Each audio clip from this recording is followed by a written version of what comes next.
bringing my own ritual, mudra, breathwork, meditation, it just felt like I could connect even deeper into the energy of that land. And also Anjali Mudra, prayer pose. I was so drawn to using this, visiting these sacred sites. And so, like we started our talk with this, bringing your own rituals, whatever they are, like helps you connect into the energy. And it doesn't have to be anything difficult or hard. It could just be taking one breath. And I think, you know, making space for that just allows us to really connect.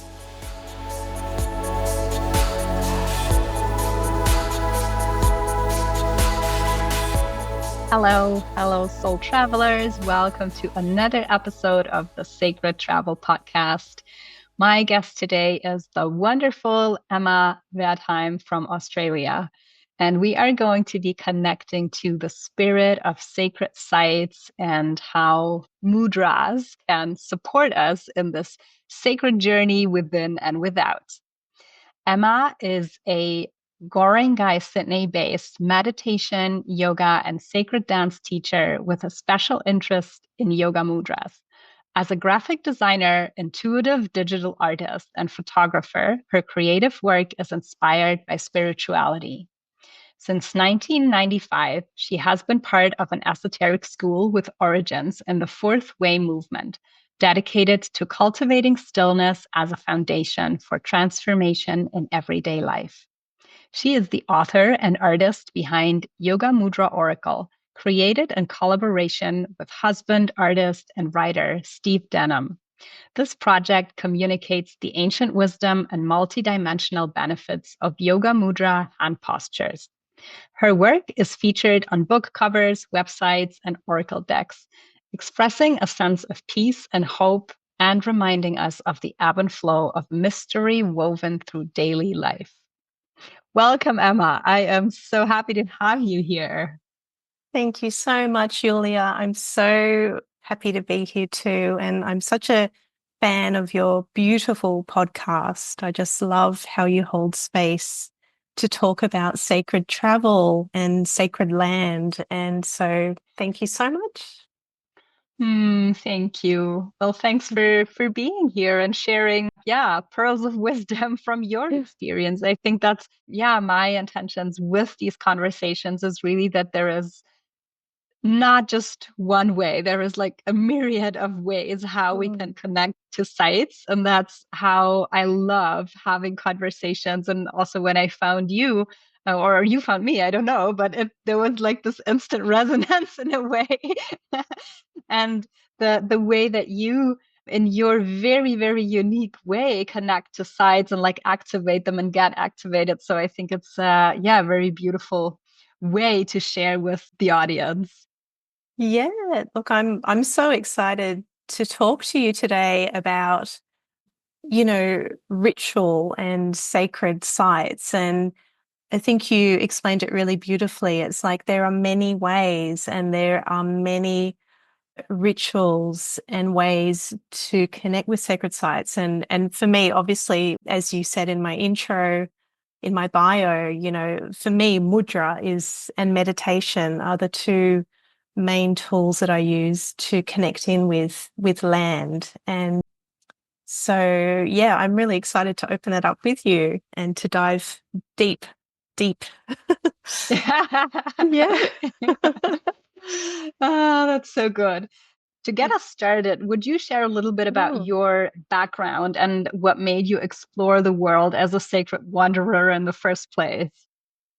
Yeah, sure. As you mentioned, I've always had an interest in spirituality from a really young age. And I found an esoteric group when I was quite young. And I've been a member of that group or school for 30 years now. And so, yeah. And so that school, has a foundation in meditation and breath and energy.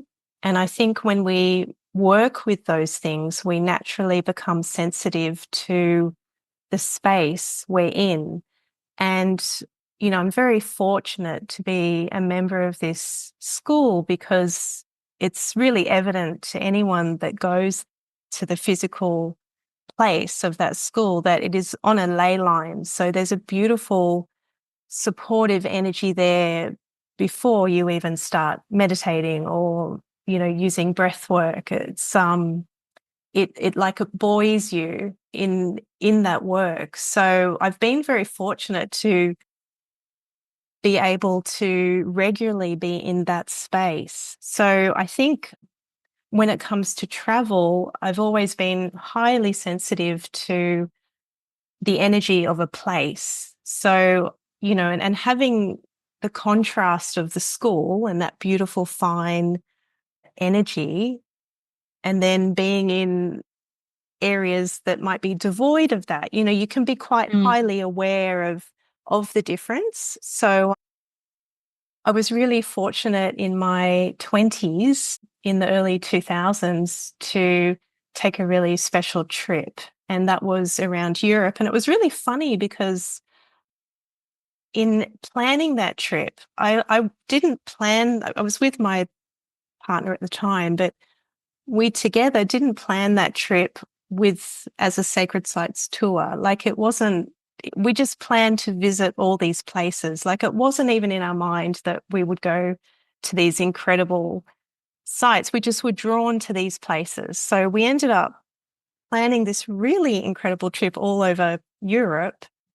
And there were some real, surprises and highlights on that journey. And more recently, a trip to Uluru, which again just was incredible and so different to that first trip that I took to Europe. Just very, very, very different in which, I can share more about. So yeah, so it's been, I think, just, being involved in spiritual work, I think it does make you more sensitive naturally to land. I think I'm sure you'd agree with that in all your Oh, experience. 100%. Yeah. Yes. Yeah. And then, so you say you hadn't necessarily like planned to go all these places, but there was this knowing already that, yeah, Yeah. you are being drawn to. And then tell us a little bit how over time then, your senses sharpened even. That's what I'm feeling right now, or how you are using that ability for yourself to cultivate that ceremonial space with the land. Yeah. I think I feel that the work, the consistent practice I've had with meditation and breath work, I've had a daily practice for nearly 30 years. It's just a part of my, it's so integrated into who I am and such a necessary part of my day that I think, that practice, I take that with me as much as I can into my life. So being on sacred land, it's like you are just kind of plugging yourself in, like you're just arriving and Mm-hmm. plugging in. It just feels so natural. It's, and the energetics of each place, it's just so different and surprising. And like I recall when we went to Chartre, like it was, how I was saying, like when you can feel no energy, like devoid of energy, like we're in Paris and Paris is incredible. But again, I was like feeling how the energy of my school that I'm a part of, like I just hadn't felt that same fine vibration of energy, as we were traveling. And I was sort of like something in me was craving it like you would a meal, like I needed nourishment. And it's like I felt a hole in my solar plexus as we were, just wandering around beautiful places. But it's like I wasn't feeling the energy. And we're on the train heading towards Chartres, and it was like I suddenly awoke. Like it was literally like we crossed an invisible line where there was like sleep and then there was like completely awake. And I was, but and I was awake, like I was awake, but we crossed like an invisible ley line or something. And it was just like palpable, like suddenly all my senses were alive. And I was like, I could feel Chartre as we were approaching it. Like we were still an hour away, but I could sense the magic and mystery of it on approach. And it just built. It was honestly the highlight of our trip, visiting that town. And visiting the cathedral. It was mind blowing. And even, yeah. And so it was like moments like that on the trip. It was like an awakening when we reached these places, but I was already ready for it. And it was just like being plugged into some other power source suddenly, and I felt that at many different sacred sites, but nothing to the level of Chartre. That was just on a whole other level. I'm sure. Have you been there? Yes. Yes, I went this summer with a dear sister and friend, and it was definitely also for me a big, I had big revelations there. Yeah. It feels like the divine feminine is alive and well in that town. It just felt like it was such a strong feminine, like a fierce, beautiful femininity that was like living. But that was a long time ago, and I think it also depends where you are at your life. Like, I just think it's all relative. Like you may not feel that. You may not necessarily feel that, but that's what I felt. And I remember falling asleep that night in the town in a little hotel, and it was like I was being held in the arms of the Holy Mother. Like, I'm not religious at all, but it was just like a feeling of being held by the most beautiful mother presence. And it was so healing. It was such a beautiful. Yeah. Yeah. I love it. No, I mean, for me, it's definitely one of the places where the primordial mother, or like the Sophia consciousness, is like alive. Yes. Yes, alive. And I'm sure there's many places like that I haven't been to, but I feel so grateful to have at least visited that one, and hopefully more in time. Yeah. Hey, everybody. If you are enjoying the show, then you would do me the biggest favor in clicking the subscribe button and engaging with my content so I can continue to deliver these beautiful conversations to you. Thank you so much. Yeah. And, you shared with me before that, I mean, there was more to this entire trip. So you also went to Scotland, and it's just interesting that, there actually is an invisible line that connects all these places. So it also used to be like one of these very, very ancient pilgrimage paths in a way. So whether you know, like you mentally know or you don't, but I feel there was this just intuitive guidance that you are being navigated to places where there is certain codes for your soul to retrieve. Yes. Yeah, that makes sense. That it was a real it does. It makes so much sense. It was such an enlightening trip. There were so many gems and places where I thought would be incredible. I didn't feel that too. So it's like you can't go with any expectation. Like for me, Iona, which I know is an incredible island, but what happened was I was so drawn to it, and I know I'll go back. But when we went, there had been a tragedy, and there was a group of young teenagers from Iona on the island who went out on the ocean and we're going to the mainland, and they were just in a little boat, and there was a freak storm and they all died. And it was like a generation was lost in one night. So we arrived in the aftermath of that. So we were standing in this incredible sacred island, and it was all I could feel was grief. Like there was just so much grief on the island. So I feel like I didn't have a true experience of Iona, but I know my husband is very, very drawn to it. So I know we're going to go sometime. So I'm very looking forward to having a different experience of it. Yeah. And it's so interesting how, having been there, I can just, and I'm feeling it literally with like energy showers over my body.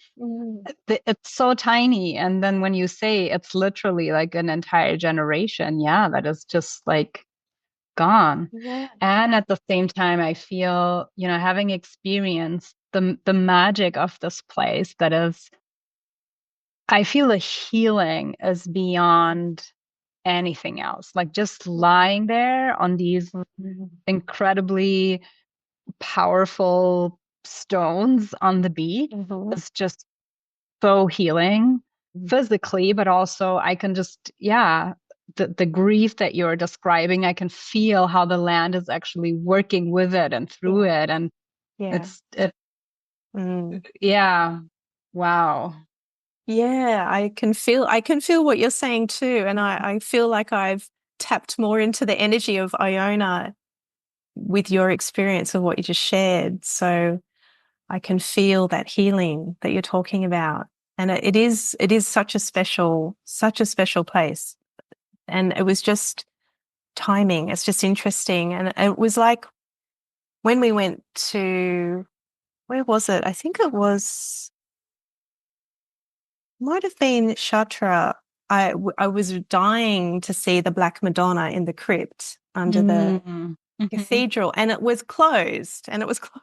So they're like, but that's okay. That's fine, because but it's like you just can't go with any kind of expectation. And I think that opens you to the surprise. The feeling I experienced there, I didn't need to see the Black Madonna in the crypt. It was all taken care of. I was feeling her anyway.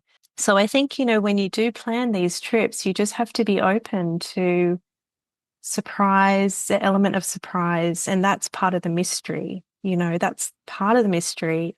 Like I remember when I went to Glastonbury too, I think the Chalice Well was closed, and I just missed out or something. It's like, the whole reason you go is for but it didn't matter. It just heart. I know, but honestly, it didn't matter. The mystery and it's like you can sense, I mean, I was such a huge fan of Miss of Avalon. And, so when I went there, I was just I could feel the mystery of Avalon, and it was just so fine and beautiful, like the veils of the worlds. It was like those other worlds were so close. And I think that's what happens with these ley lines. And, Findhorn was another. It was so mystical. There was such a mystery, and I know I keep repeating the same words, but it was like it was just, again, it was, I think, like you said, it was like they're all connected, these places. Like you can feel there's a thread, a common thread. And that's why Uluru was just, in more recent times, a couple of years ago, was just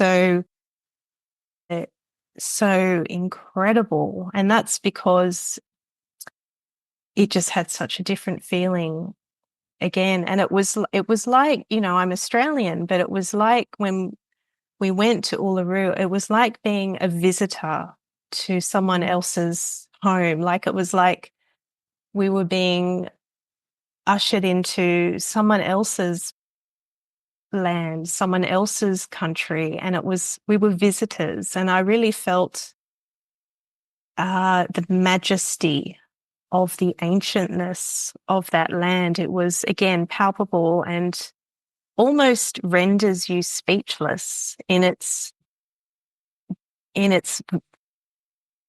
vastness. Like Uluru is said to be 550 million years old. Like, it is so ancient, and it is such a part of the Indigenous culture's meeting place. Like, it's there, it's not ours, it's theirs. And you feel like, I almost felt like I would look up and see ancient Aborigines, with their spears and their little loincloths. Like, it was like I was going to look up and see tribes of Indigenous people wander past the rock from many thousands of years ago. Like, you just felt you were in a different time.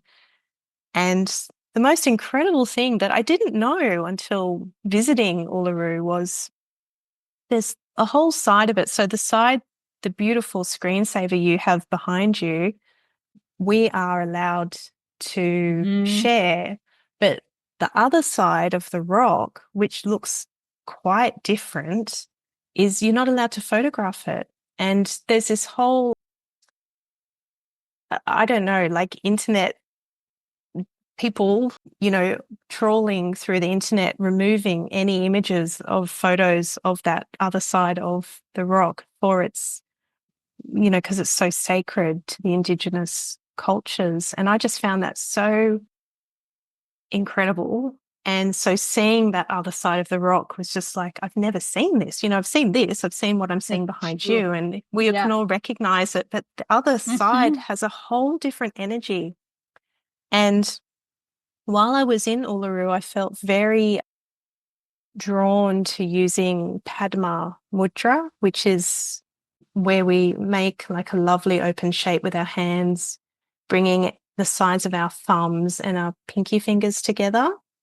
And we hold it in front of our heart space. And I felt such a calling to do that. I don't know, I'm not Indigenous, so I don't have access or the right to use any of their rituals, but bringing my own ritual, mudra, breathwork, meditation, it just felt like I could connect even deeper into the energy of that land. And also Anjali Mudra, prayer pose. I was so drawn to using this, visiting these sacred sites. And so, like we started our talk with this, bringing your own rituals, whatever they are, like, helps you connect into the energy. And it doesn't have to be anything difficult or hard. It could just be taking one breath. And I think, making space for that just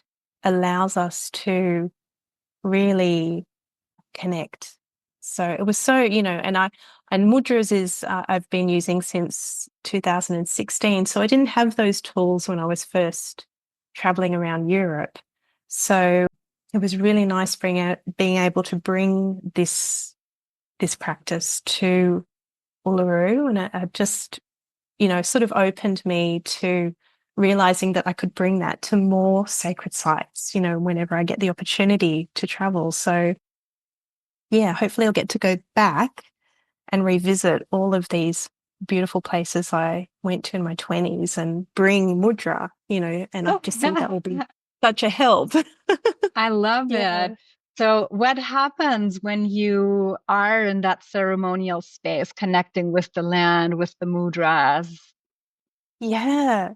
Well, it just helped me open myself more to that ancient feeling, that I was talking about. And it was like, being transported to another time, another place, and another space within myself, and a place where, you're more free. Once you're more free of yourself, that's when you can step into sacred space. So it was really a shedding and then a letting in, of that beautiful energy. And I felt like the energy was so strong in the desert that it's like you're dissolving into it. Like, it's so strong.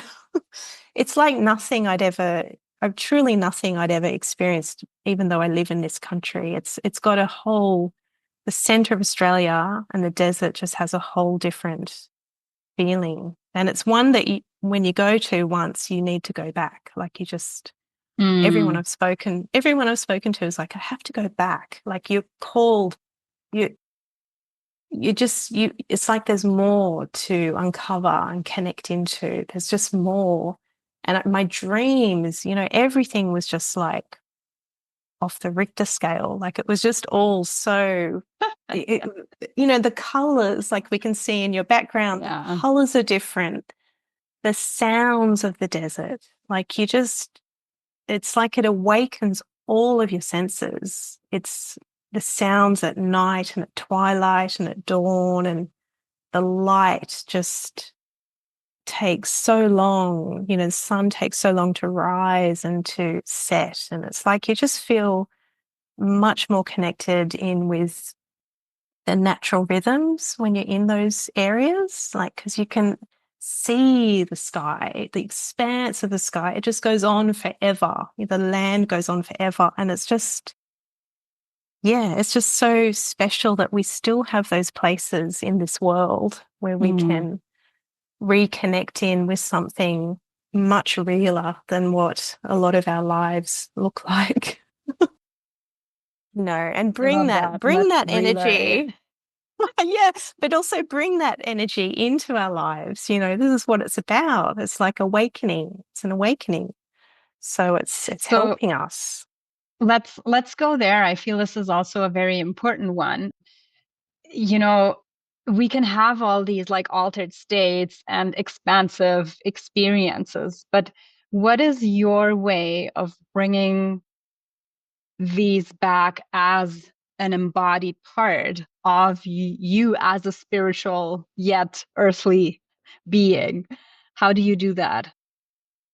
I think, I feel that is the work. Like that is our work. That is the work, just summarized. And I think it's also, again, connecting into those ancient tools, like whatever that is for anyone listening. For me, again, I've said it's meditation and mudra, breath work. For you, it might be something so different. But it's like the more we make space for that and for those ancient tools, the more we make space for the land. We're making, so it's bringing that space within us, like through breath, through energy, through mudra. We're creating space in us to connect with space. So I feel with any spiritual work, it's a practice. It's something we practice. We dedicate time to, we make time for. We don't stress about it because that will just wreck it. Like, some days are crazy and you can't make the time you would. But even just having, one conscious breath in your day, you're inviting space, and then you're inviting connection to the land. So I think it's just a constant remembering.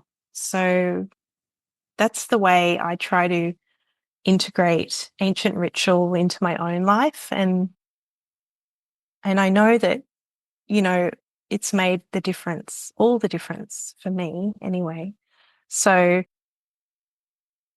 making space to connect with space. I love that. How do we do that when we forget in our busy days? I think, like even today, I had such a busy day. Like it was just one of those, I know everyone has busy days, but like today was just one of those days. It was like an extra busy day. And, I think I fell short. I didn't, I needed to have a bit more space today. And I was trying, like, even thinking I need more space is a beginning. So I think remembering, seeing I need more space. And then the next step is actually doing something. And that might, again, just be taking a breath, one breath really deep into the belly, letting it sit in the belly, and then letting that breath out and really feeling the breath rising all the way up the body, out the top of the head, and just pausing for a moment. And it's like that one breath can help you be different on the other side of that breath. And that could be, you could be in a supermarket, you could be in a queue, you could be in traffic. Like, I think remembering is the hard thing.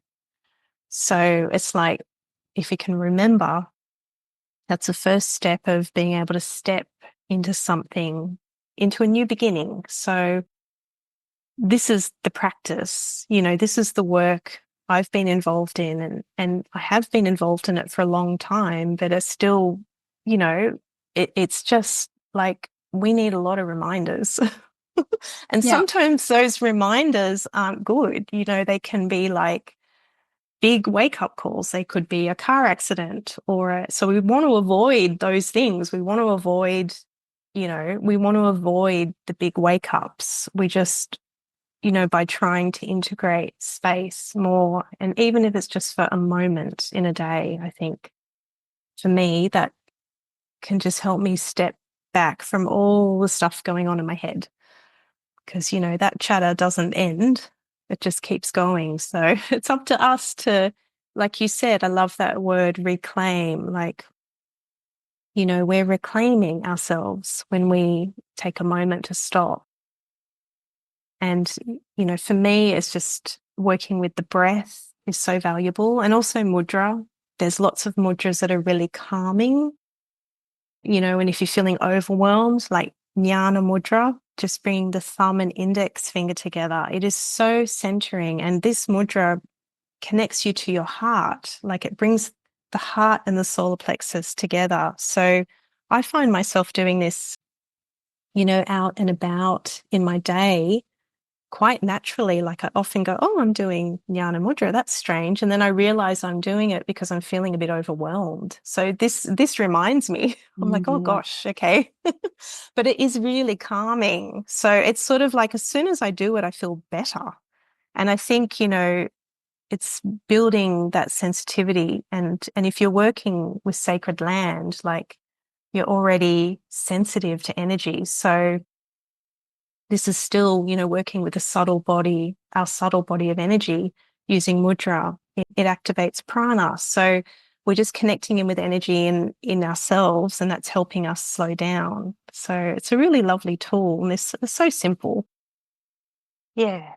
I actually feel, would you be open to guide us into a little stay Sure. Yeah. that is, I feel that it's a beautiful transition to get into an experience right now. Yeah, absolutely. Yeah. Yep. Okay. Okay. So Let's for everyone do who it. feels safe right now, if you're driving, don't do it now. Pause it and come back. Yes. Okay. Okay. Yeah, no, that'd be lovely. So let's just take a moment, just a few, we'll just, spend a few minutes doing this, and let's take a moment to slow everything down.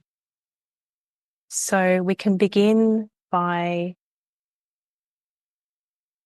working with our breath. So we're just noticing where our breath is right now, and your breath might be more in your chest, or you might be naturally breathing deeper. So what we're trying to do is we're trying to move into a soft breath.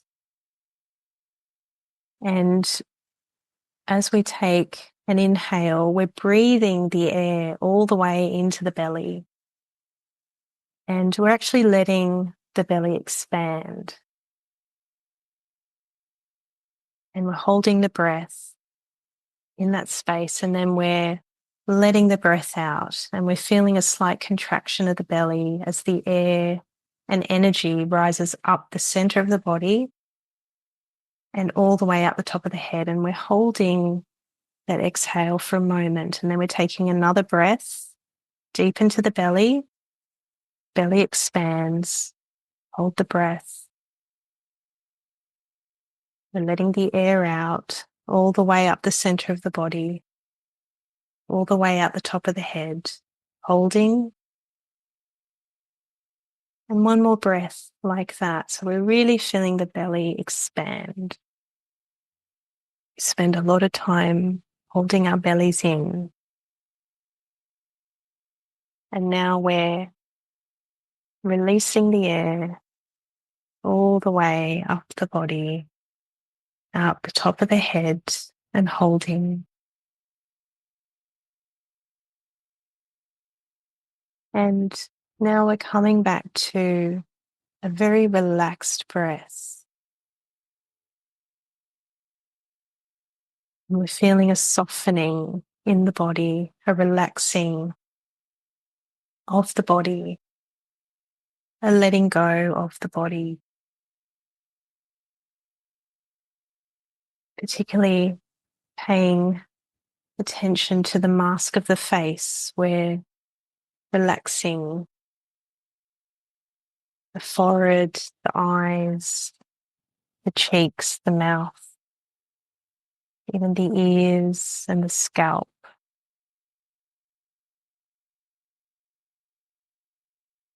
And we're feeling a recentering, a coming within to that sacred space within us, a connection to something beyond us.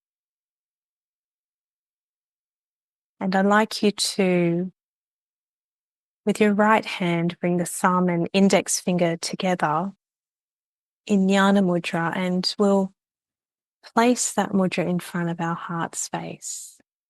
And with the left hand, nice and relaxed, just on resting on your thigh. So the back of the palm on the thigh, also in Jnana Mudra. So thumb and index finger touch. So we've got one hand resting on our thigh and one in front of our heart space. And we're allowing for a connecting into that very soft voice of intuition.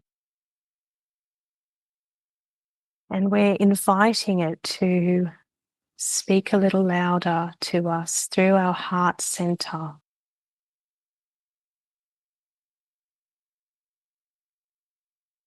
We're asking it to remind us in our day to be more present and to step into new moments of mystery and beginnings.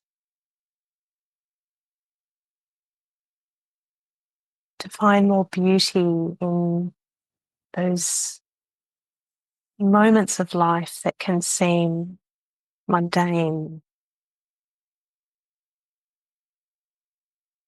So we're sending that wish out for an awakening of this heart space and an unfurling of this heart space to be more present in our day.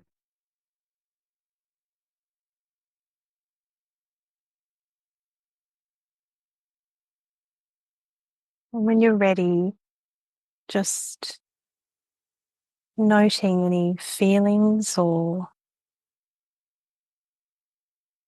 any pictures coming to you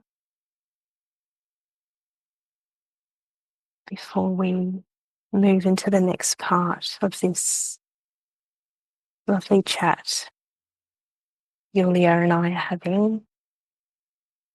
So we're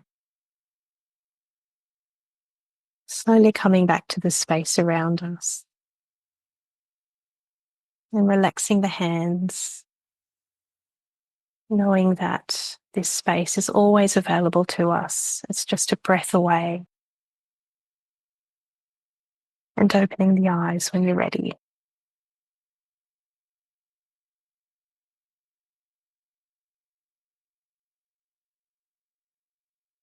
Thank you.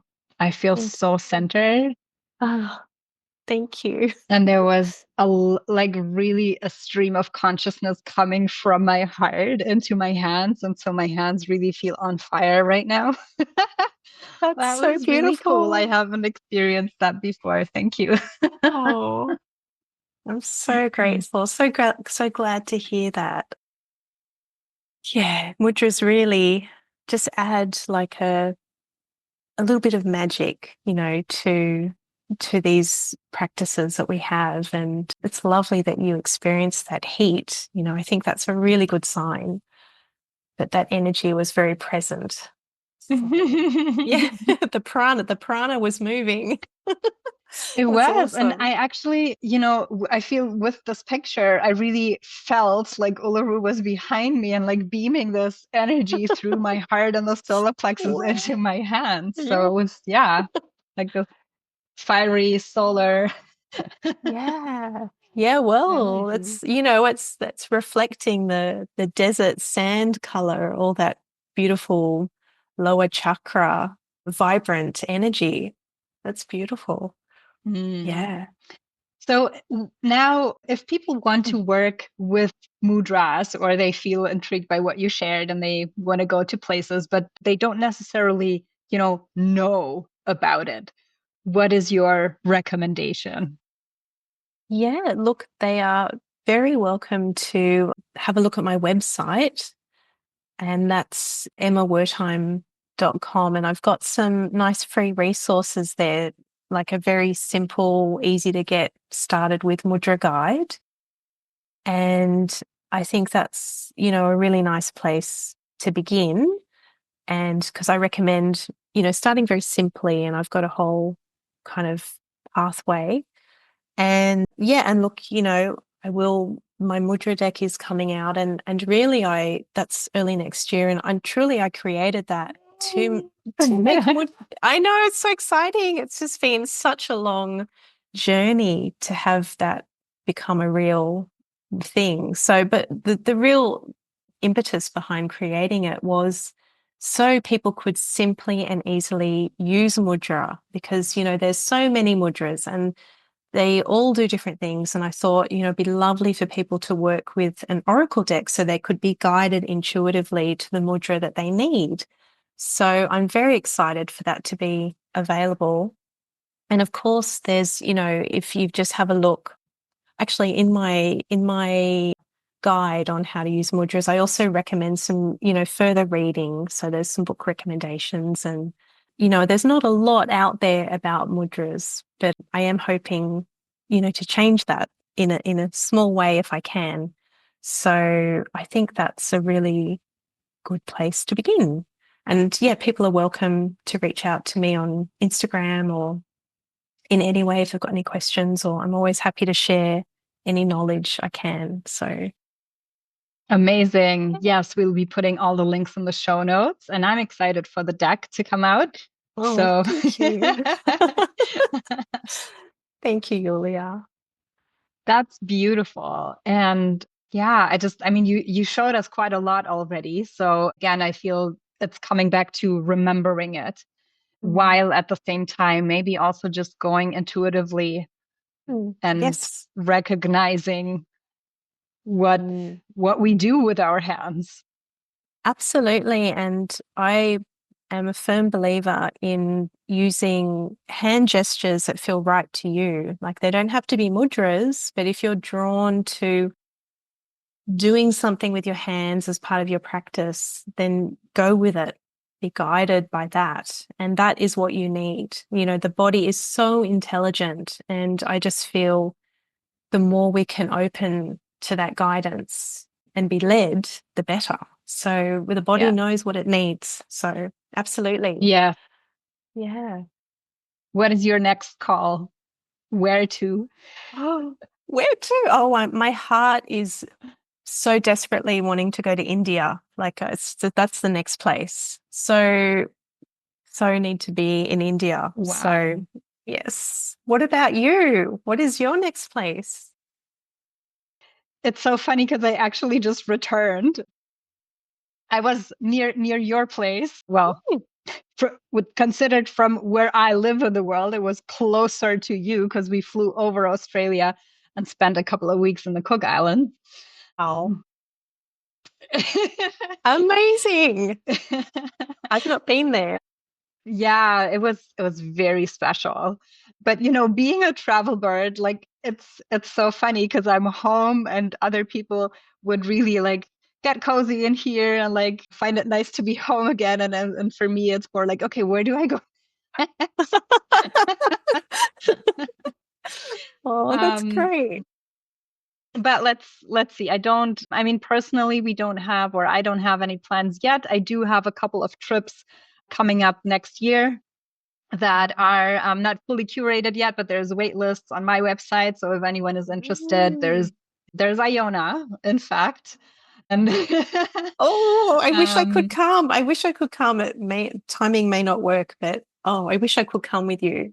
That would be amazing. We'll see if maybe one day. If the divine aligns. Yes. And then there is Egypt. There is a trip to south of France, Glastonbury, and there is a beautiful place in Switzerland that's called the Valley of the Light. And next time I'll go, I will definitely try the mudras because I feel it. This is one of the places where I can totally, see how the like moving energy with the hand can even amplify the experience. Yeah, absolutely. Yes. And experiment with moving mudras as well. I think, bringing movement. I think that's really beautiful to do too. And just be led, be guided in that. Yeah. That's so you've exciting. Given me a lot of inspiration. Beautiful. Thank you. And likewise, I just want to travel everywhere now. So I better start saving. Yes. Yes. So what is one final piece of wisdom that you want to share with the audience?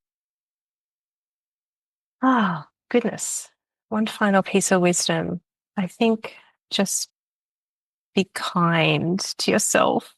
Be kind, be gentle. Remember to be kind to yourself and to be kind to others. I just feel that's so important. We get so hard on ourselves. I know I'm very guilty here. I'm saying this as a reminder to myself as well. So hard. I should be here. I should be doing this and that. And I've got a list of this and that. And I'm just like, Emma, just be kind. Imagine yourself. Imagine being the mother to you. Imagine being, and like you wouldn't, if you were the mother to yourself, you wouldn't be so hard on yourself. You'd be caring and compassionate and nurturing. So I just think it's always good to remember to be kind, kinder on ourselves and others. Yeah. Amen to that. Yeah. Yes. Oh, goodness. Lifelong lesson, but we'll start tonight. Yes. Again, it's the repetition of the remembrance in a way. And it's not that we don't know, but it's always coming back into this state of awareness over and over again. Over and over again. Yep. Yeah. Well, thank you. It's been such a joy having you, the conversation, and that we could weave in this beautiful activation. I really loved it because it's, it's one thing like to speak about it, but I feel that when we can give a little bit of an experiential touch to it, that's what really makes a difference. So thank you for being open to guide us into this little practice. Oh, thank you, Julia. Thank you for creating the space and the nurturing space to share and feel so comfortable and relaxed. It's just been really beautiful, heartfelt conversation. I'm so grateful. Thank you. Thank you for coming. And thank you, everybody, for listening. We hope that you got some new inspiration for your next trips on how to create sacred space inside of yourself and outside, and just tuning into the energies around and how you can come into a greater awareness and presence with self through that. See you next time.